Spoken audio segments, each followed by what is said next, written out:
UPSC की परीक्षा को लेकर उसके विभिन्न आयामों पर चर्चा, उसका कुछ हिस्सा मैं आपके साथ साझा करूंगा, शेयर करूंगा। बाकी हमारे मित्र लोग भी आपके साथ कुछ ना कुछ अपने विचार को शेयर करेंगे।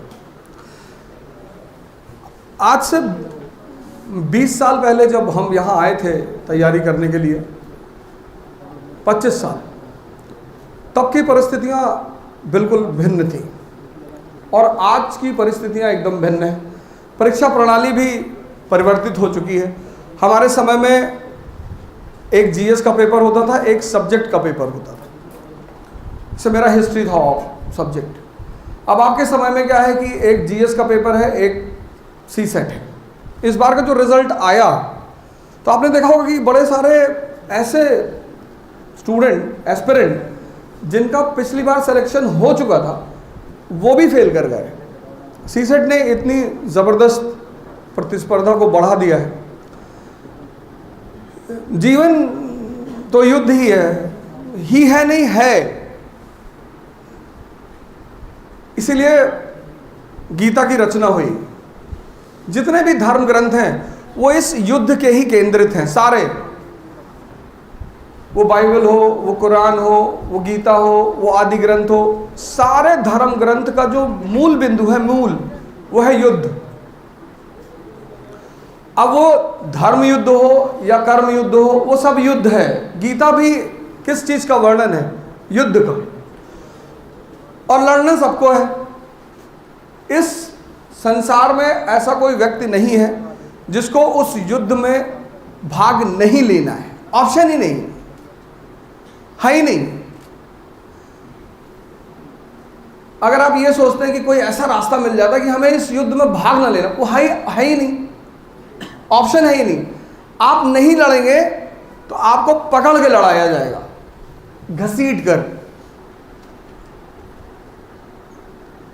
आप सोच करके देख लीजिए। अगर आप सोचते हैं कि यार यूपीएससी की तैयारी नहीं करेंगे तो जीवन से संघर्ष खत्म हो जाएगा, या यूपीएससी की तैयारी करके आईएएस बन जाएंगे तो जीवन से संघर्ष खत्म हो जाएगा, दोनों बातें नहीं है। संघर्ष तो खत्म होगा ही नहीं। ये पहला बात जो मैं आपसे शेयर करना चाहता था कि संघर्ष तो खत्म होगा ही नहीं।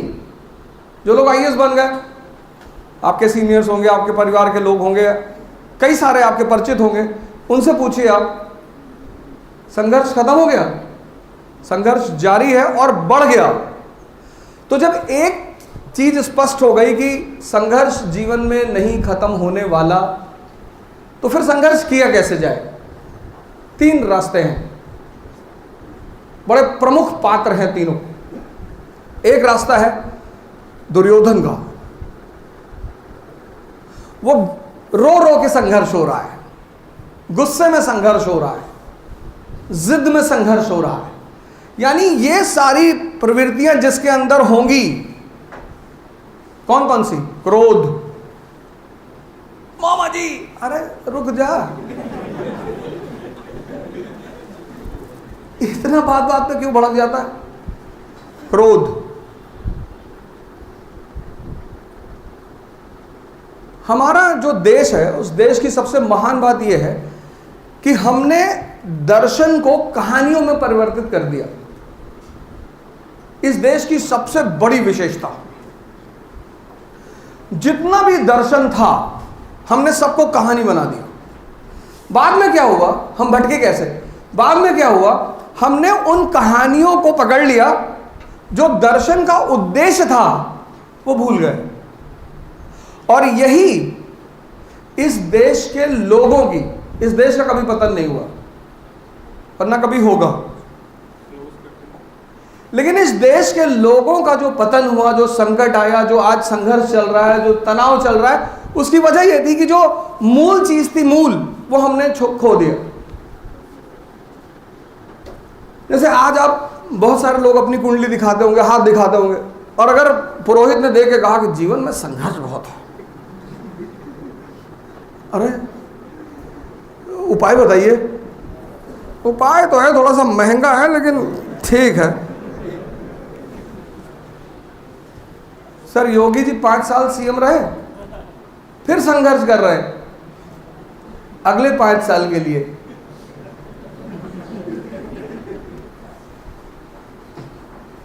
नहीं कर रहे हैं? कर ही रहे हैं। तो पहली चीज आज आपको डायरी में ये लिखनी है कि संघर्ष मतलब जीवन। युवा है ना, तो संघर्ष मतलब जीवन। विचलित होना ही नहीं, लेकिन दुर्योधन की तरह नहीं करना है।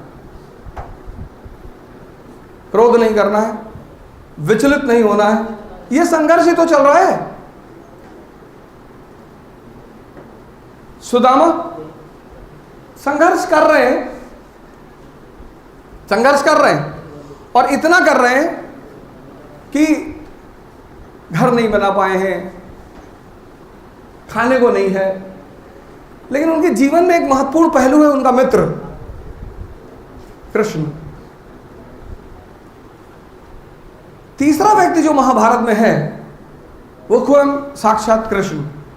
भगवान इसीलिए कहे गए कि हर परिस्थिति में जो उस व्यक्ति की मनोदशा है, स्थिति प्रज्ञ, एनसीईआरटी पढ़ना है पढ़ लेंगे।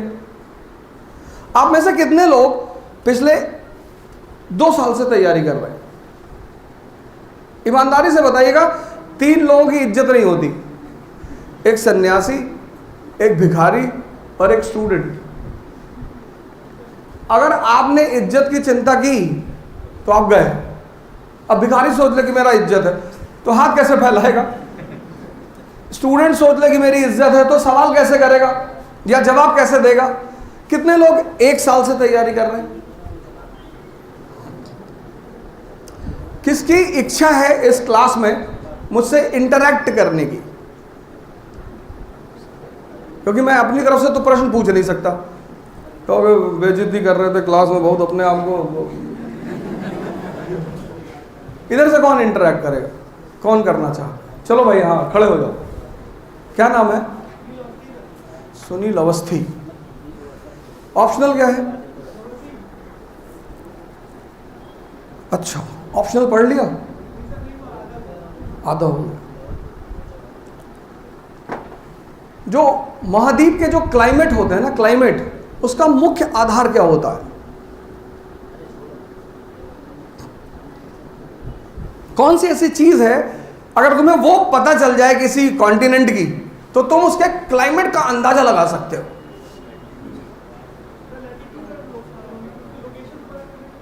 कैसे कैसे? कोई एग्जाम्पल दे दो, समझाओ मत। कोई कॉन्टिनेंट का एग्जाम्पल दे दो और बता दो। आंसर बहुत अच्छा दिया तुमने। कोई एक कॉन्टिनेंट बता दो और बता दो कि साहब ये स्थिति है, बस हो गया।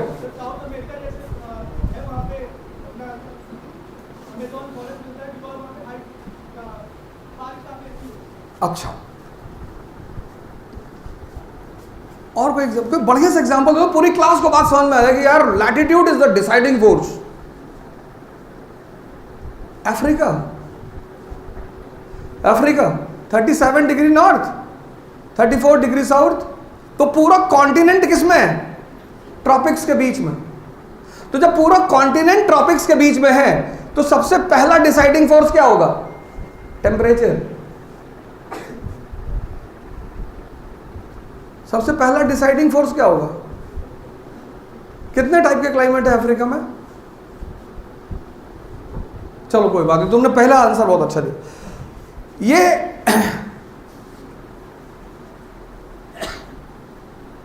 मेरी बात समझ में आ रही है ना? डराओ मत यार, धीरे से बोला करो। अब ये कितने साल से पढ़ रहे हो? 1 साल से, 2 साल से? ये 2 साल से पढ़ रहे हैं और 2 साल में इन्होंने बेसिक्स पर अभी तक अपना कमांड नहीं बनाया। तुम्हें अपनी कमी पता चली? आज जाके डायरी में लिखना।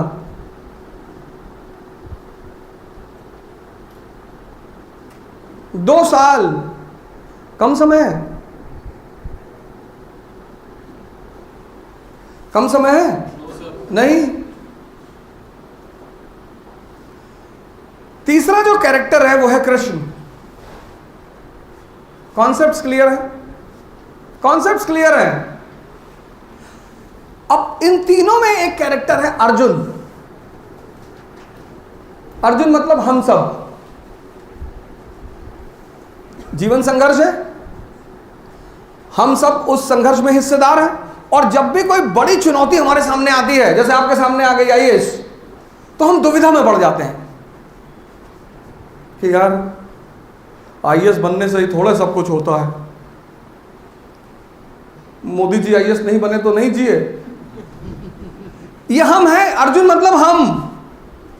जब मन चुनौती बड़ा सामने पाता है ना, तो वो बैकफुट होने की सोचता है, लेकिन बैकफुट होने के लिए उसे तर्क देना पड़ेगा।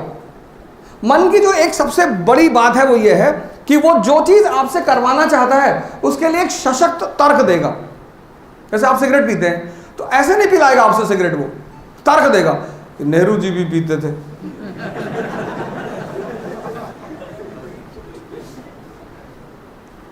अरे तो नेहरू जी को पूरी हिस्ट्री जबान पर रटी हुई थी, तुमको है नहीं? वो सब नहीं है तो क्या हुआ, पीते तो थे।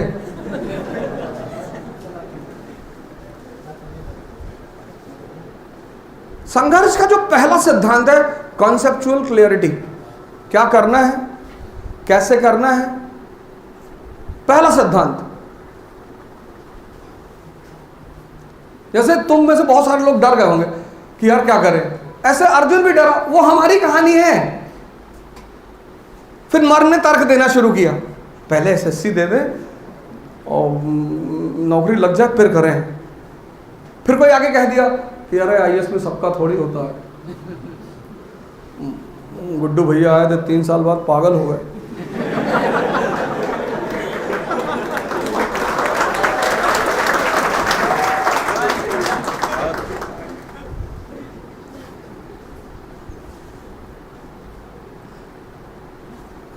कुछ गांधी जी की जीवनी पढ़ो, बड़ी प्यारी टाइटल उस जीवनी की, मतलब वो टाइटल ही जिंदगी बदल दे।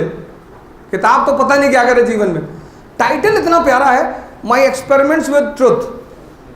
आप भी अपने जीवन में प्रयोग किया करो, तो प्रयोग से आपको बहुत सारी चीजें समझ में आएंगी। जैसे आप बतरा पे खड़े हैं, 5 लोग और खड़े हैं, आपने कहा यार सोशियोलॉजी ऑप्शन ले लिया है, 5 में से 4 तुरंत विरोध करने लगेंगे, कह रहे नंबर नहीं आ रहा पिछले 4 साल से, और ये है और वो है।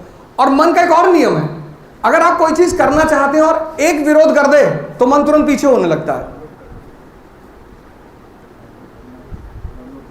तो जीवन क्या है? संघर्ष है। संघर्ष में पहली रिक्वायरमेंट क्या है? Conceptual clarity. नहीं, मैं तो इतिहास को एक विषय के रूप में पढ़ा, बाद में वो विषय मेरा गुरु बन गया, और गुरु बनकर उस विषय ने मुझे जो कुछ दिया,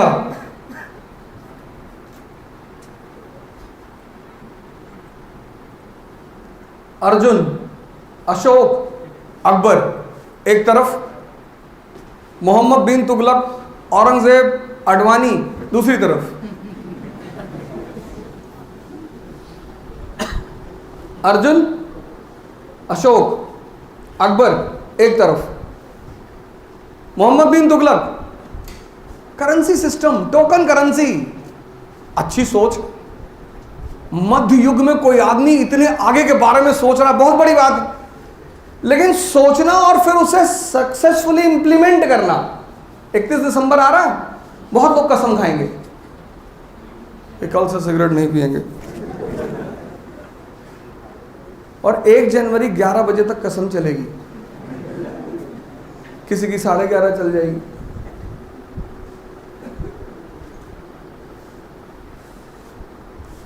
अब ये 2 ग्रुप अगर आप आज कागज पे घर पे जाके लिखें और फिर दोनों ग्रुप की विशेषताएं लिखें।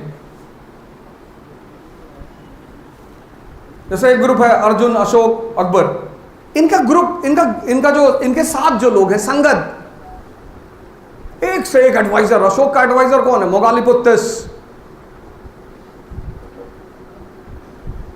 अकबर के नौरत्न देखिए, अर्जुन का तो खैर एडवाइजर भगवान ही है। लेकिन अगर दूसरी लॉबी को आप देखें, वो एडवाइजर चाहते ही नहीं। आप हमेशा, जैसे हम क्लास लेते हैं, कभी कोई बात कह दी क्लास में, किसी लड़के ने हाथ उठाया कि सर ये आप जो बात कह रहे हैं ये तर्कसंगत नहीं है, सर प्रमाणित नहीं है, प्रमाण दीजिए। और हमें तो यहां तो प्रमाण देना ही पड़ेगा, और हम तो हिस्ट्री के टीचर हैं, हिस्ट्री में तो और ज्यादा दिक्कत है। इस देश में, लगभग पूरी दुनिया में, लेकिन इस देश में सबसे ज्यादा दो तरह की हिस्ट्री, एक आपकी हिस्ट्री शाही वर्ग की, ब्यूरोक्रेसी की, एक आम आदमी की। आम आदमी का अपना अलग इतिहास है। जैसे औरंगजेब, अब वो बेचारा शासक है, हमारे लिए क्या है? हमारे लिए वो एक केस है, केस स्टडी।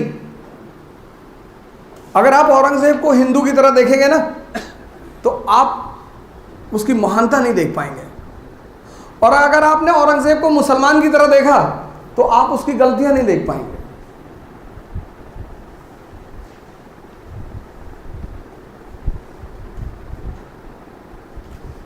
लेकिन बड़े सारे बाहर लोग ऐसे आपको मिलेंगे जो या तो उसके विरोधी हैं और या उसके समर्थक हैं।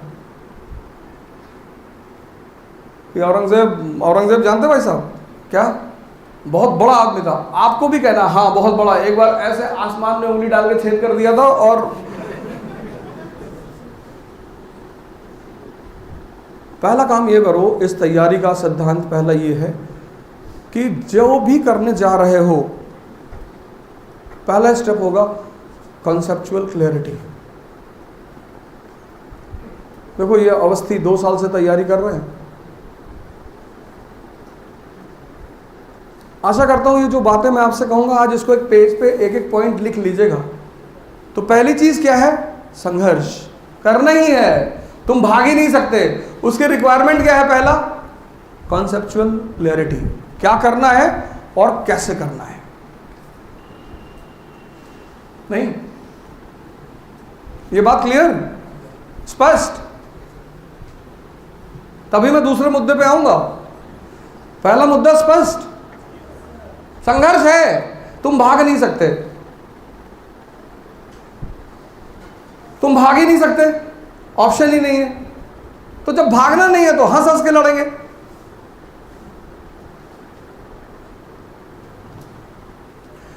हुसैन अली, पता नहीं आपने नाम सुना कि नहीं, एक युद्ध में जो उनका दुश्मन था उसको पकड़ लिया उन्होंने, पकड़ के पटक दिया जमीन पे और उसके सीने पे बैठ गया हुसैन अली, और भाला उठाया मारने के लिए। और जैसे ही भाला उठाया सीने में डालने के लिए, वैसे उस आदमी ने जिसके सीने पे वो बैठे थे, उसने हुसैन अली के मुंह पे थूक दिया। हुसैन अली ने भाला रख दिया, कहा जाओ। अरे उसने कहा गलती कर रहे हो, बोला जाओ, आज नहीं मारेंगे तुम्हें। अरे बोले अगर ये मौका मुझे मिला होता ना, मैं दोबारा दूसरा मौका तुमको नहीं। बोला ये सब बातें छोड़ो, तुम जाओ, तुमको आज नहीं मारेंगे।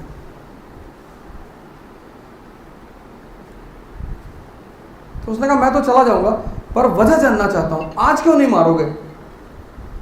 उसने कहा जब तक मैंने भाला उठाया तब तक मेरे मन में कोई तरंग नहीं थी, मैं शांत था। ऐसा संभव है कि तुम किसी की हत्या करने जा रहे हो और तुम्हारा मन शांत हो? हुसैन अली, ऐसा संभव है? बोले जब तुमने मेरे मुंह पे थूका तो मेरा मन अशांत हो गया, मुझे क्रोध आ गया, और मैं क्रोध में किसी को मार नहीं सकता। अगले दिन मारेंगे भी तो मोहब्बत में हंसा हंसा के मारेंगे।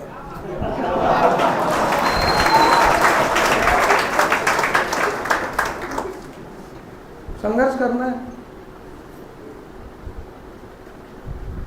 नहीं बत्रा पे हम चप्पल वप्पल पहन के घूमते थे। आज मैं आया, सबसे मिला एक एक करके। यहाँ एक सोनी भाई हैं, कसाई हैं, बड़े अच्छे दोस्त हैं मेरे। ये सामने उनका शॉप है कसाई पेशे से, लेकिन आदमी बहुत अच्छे हैं। तो मैं आया, उनसे मिला, मैंने कहा अरे सर हम आपको यूट्यूब पे देख रहे हैं। कोई बात नहीं, छोड़ो हटाओ, और बताओ कैसे हो।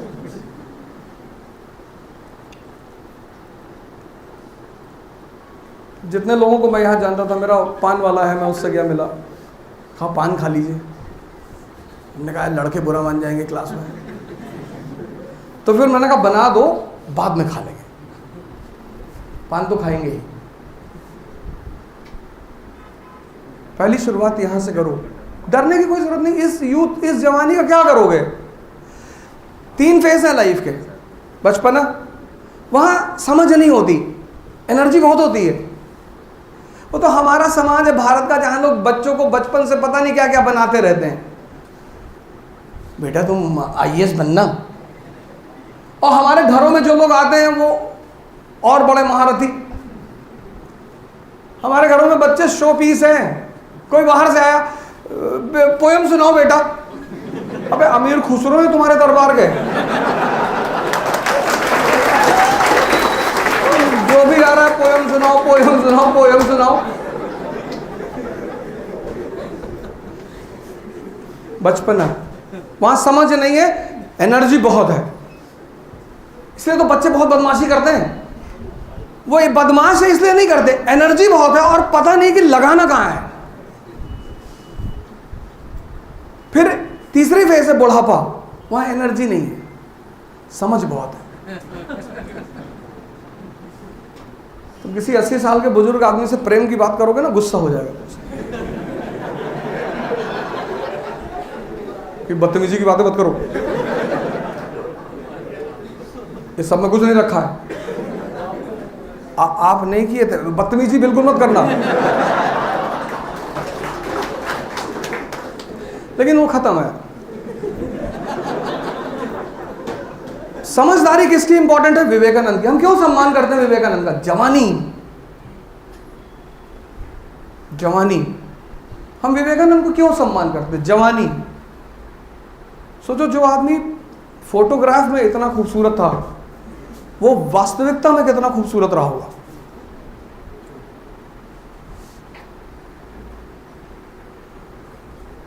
भगत सिंह, फांसी होनी है 24 मार्च को, एक दिन पहले डेट आ गई। सरकार को खबर मिली कि शायद बास्तील में जो हुआ था फ्रांस में, जैसे बास्तील का किला तोड़ा गया था, ऐसे यहां भी लोग किला तोड़ के क्रांतिकारियों को निकाल लेंगे, ऐसा कुछ खबर थी। तो ये हुआ कि इनको एक दिन पहले लटका देंगे 23 मार्च को। तो 22 मार्च को लाहौर का जेलर आके कहता कि सर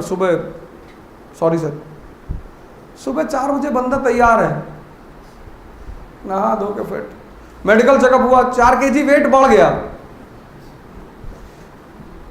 यहां ऑटो रिक्शा पे देखोगे ना, वहां 2 तरह के ऐड मिलेंगे, मोटापा कम कैसे करें, और एक ऐड और भी है, मोटापा बढ़ाएं कैसे।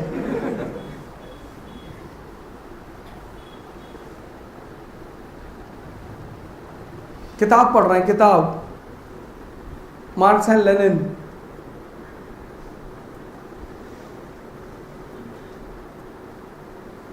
जेलर कहता है कि अंतिम इच्छा, बोले 15 पेज बचे हैं, ये अंतिम इच्छा है। अगला मरने जा रहा, हैंग होने जा रहा, फांसी होने जा रही, उसकी अंतिम इच्छा ये है कि 15 पेज बचे हैं, उन्हें खत्म कर लो। और तो सर नौकरी नहीं लगेगी तो क्या होगा? तो हमारी गैंग में आ जाना, हमारा और भी धंधा है, न्योता दे रहा हूं, टेंशन मत लेना। तुम इस उम्र में टेंशन में रहते हो, 22 में। परसों एक साहब से मेरी मीटिंग थी, तो मैंने उनसे कहा कि मुझे फला फला से मिला दीजिए, एक बड़ी सम्मानित हस्ती है हिंदुस्तान में। तो मैंने कहा उनसे मिला दीजिए। तो बोले वो ऐसे थोड़ी मिलते हैं। मैंने कहा सर ऐसे तो भगवान ही मिलते हैं, दादू, कबीर, नानक, रैदास, इनको ऐसे ही मिले थे। मैं भी जानता हूँ सर ऐसे नहीं मिलेंगे, काम से मिलेंगे, पर मैं काम का आदमी हूँ सर।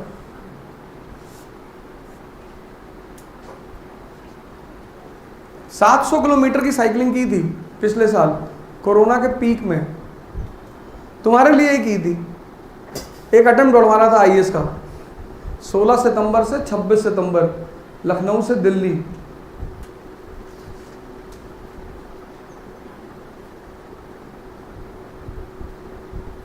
और मेरे साथ सब युवा ही थे मुझे मिलाकर। नहीं तुम बुजुर्ग सोच लो यार, तो बताना तो पड़ेगा ही।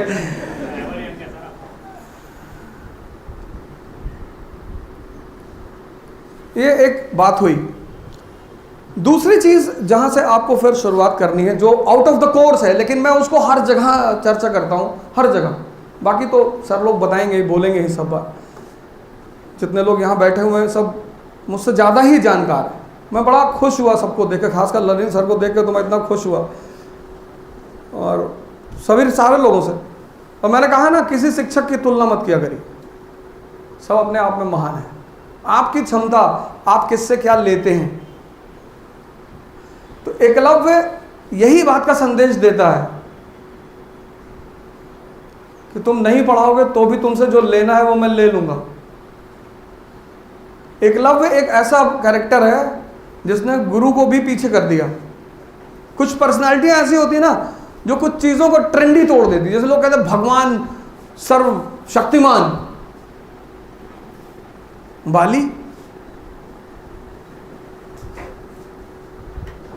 वानर राज बाली नहीं, वानर राज बाली नहीं, राक्षस राज बाली तपस्या कर रहा है, यज्ञ चल रही है, इंद्र का सिंहासन डोल रहा है।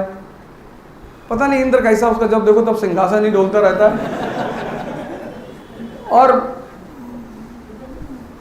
विष्णु कहते हैं कि मैं संभाल रहा हूं, टेंशन मत लो। फिर वामन अवतार बनकर आए, बाली से कहे 3 पग जमीन चाहिए। शुक्राचार्य आते हैं, बाली से कहते हैं कि विष्णु है, धोखा देने आए तुमको। बोले इससे बड़ी बात क्या हो सकती है। मेरी अचीवमेंट कितनी बढ़ गई है कि भगवान को मुझे हराने के लिए मुझे धोखा देना पड़ रहा है। क्या अचीवमेंट है। और तुम्हारी अचीवमेंट इतनी बढ़ गई है कि भगवान भी सीधे तुमसे नहीं लड़ पा रहा है, उसको तुमसे छल करना पड़ रहा है। फिर भी वो कह रहा है कि नहीं, ये जो कहें। बोले 3 पग जमीन चाहिए। बोले ले लो, 2 पग में सब कुछ कवर हो गया। उसने कहा तीसरा। बोले तीसरा मेरे ऊपर रखो। दूसरी बात मैं जो आपसे कहना चाहता हूं वो ये है, सारे जीवन संघर्ष है, ये बात क्लियर हो गई। संघर्ष का पहला रिक्वायरमेंट क्या है? कॉन्सेप्चुअल क्लैरिटी, ये बात स्पष्ट हो गई। लेकिन ये सारा संघर्ष करेगा कौन? जीवन संघर्ष है, ये सारा संघर्ष करेगा कौन? कौन करेगा?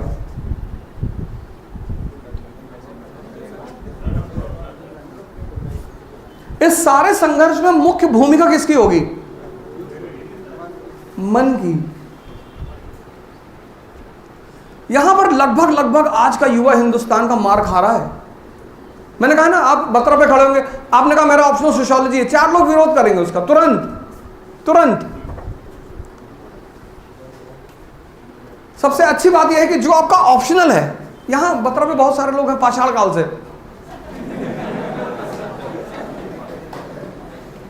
और राजशाही का एक नियम है, आप राजा हैं, राजशाही का एक नियम है, सबकी नहीं सुन सकते।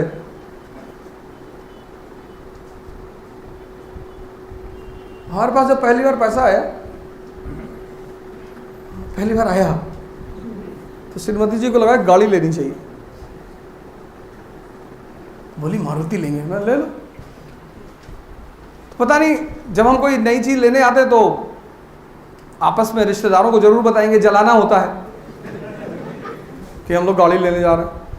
तो उन्होंने कहा कौन सी गाड़ी लेने जा रहे हो? वो हमसे ज़्यादा तेज थे, तो इन्होंने कहा मारुति। बोले मारुति लोअर स्टैंडर्ड का, लो स्टैंडर्ड। अब शाम को मैं आया, मैंने कहा चलो।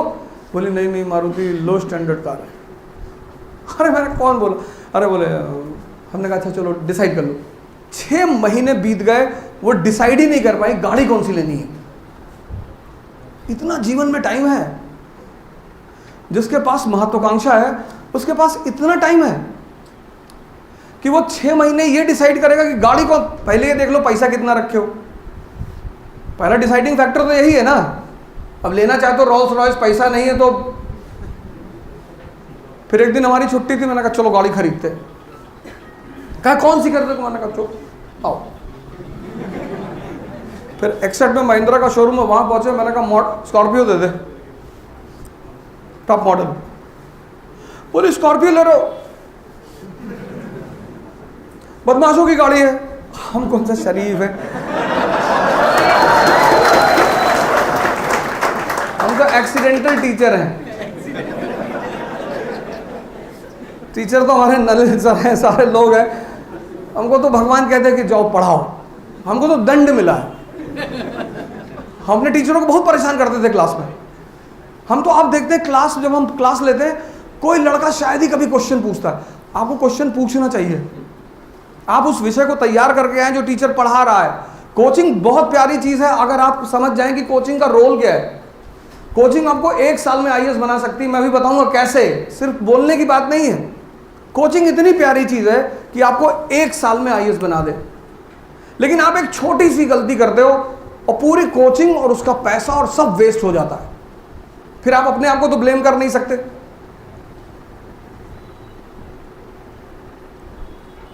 फिर वो मुझे, जो मेंबर था वहां पे, एक लड़का था, वो समझाने लगा, देखिए, हमने कहा छूट उठ मत कर, पैसा पता कितना हुआ, ये ले, और कल गाड़ी चाहिए, खत्म। तुम्हारा सारा संघर्ष तुम्हारे मन पे टिका हुआ, मन पे। और अगर मन तुम्हारा कमजोर है तो तुम सबकी सुनोगे, और अगर तुम सबकी सुनोगे तो तुम कभी जीत ही नहीं सकते।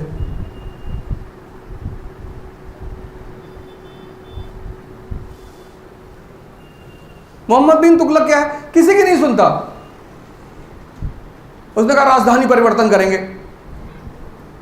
उसके एडवाइजरों ने कहा सर बिल्कुल करो सर, उज्जैन ले लो सर, नॉर्थ छोड़ के कहां जाओगे सर, दिल्ली। हम सबसे ज्यादा खतरा नॉर्थ वेस्ट से, सारे आक्रमण उधर से होते हैं सर, हम दिल्ली नहीं छोड़ सकते सर। कहा तुम्हारे पास ज्यादा दिमाग है, लटका दो इसको। आपको कोई राय दे रहा है, आपको नहीं अच्छी लग रही, आप उसको लटकाओगे। दौलताबाद पहुंचा, जब पहुंचा, अब देखो एक राजा की कारस्तानी, ये हमें इसलिए पढ़ाया जाता है कि हम सीखें। दौलताबाद पहुंचा, जब वहां पहुंच गया तब उसे पता चला कि गलती हो गई यार।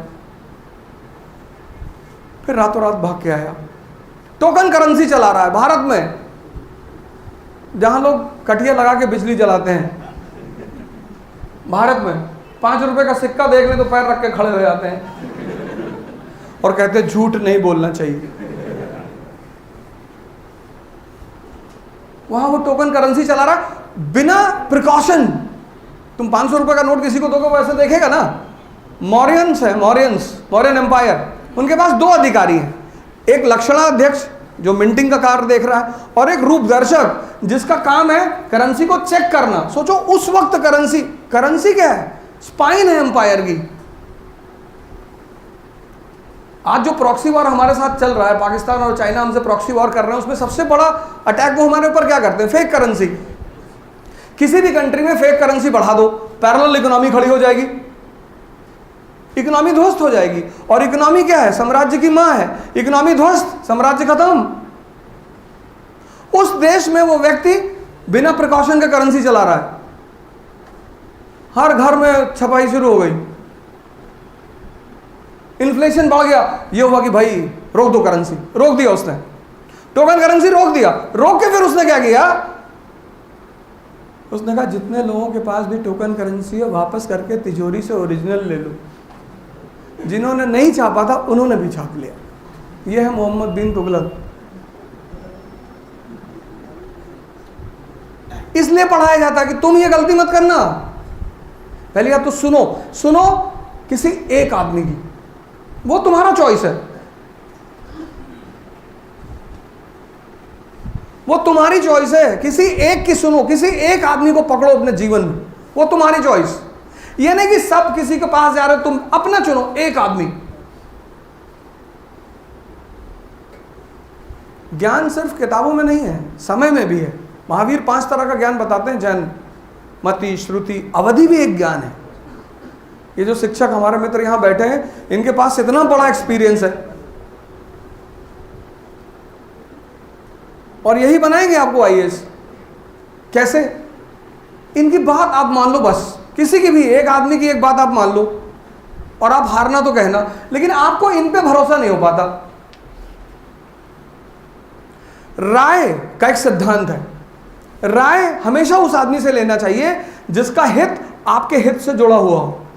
जैसे आप नलिन सर से जुड़े हैं, आप सर से जुड़े हुए हैं, आप ये इकोनॉमी वाले सर से जुड़े हुए हैं, तो इनका हित आपके हित से जुड़ा हुआ है।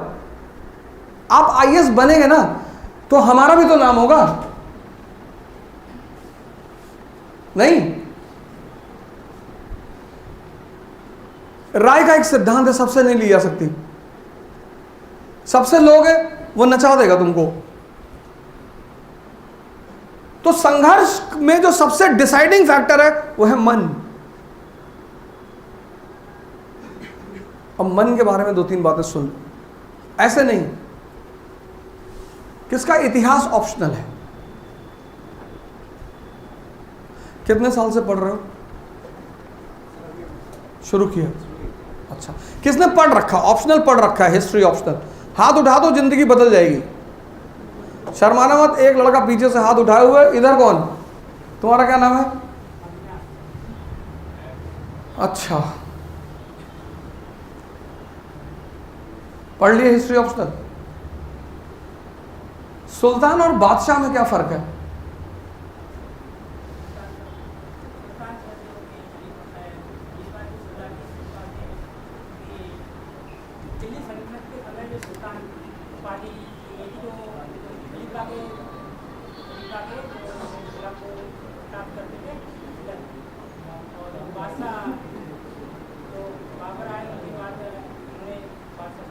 तो अंतर क्या है?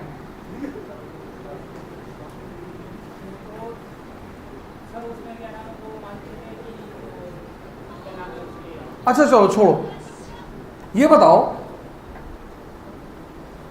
और नहीं छोड़ो, एक आदमी को नहीं टॉर्चर करेंगे। इधर कौन? अपनी कमी जाके लिखो आज। सोचो तुम्हारा हिस्ट्री ऑप्शन है, तुम पढ़, और किसी टीचर का नाम कभी मत लेना, ये तुम्हारी गलती है। आप अगर कोई बात नहीं बता पा रहे, ये मत कहिए मैं वहां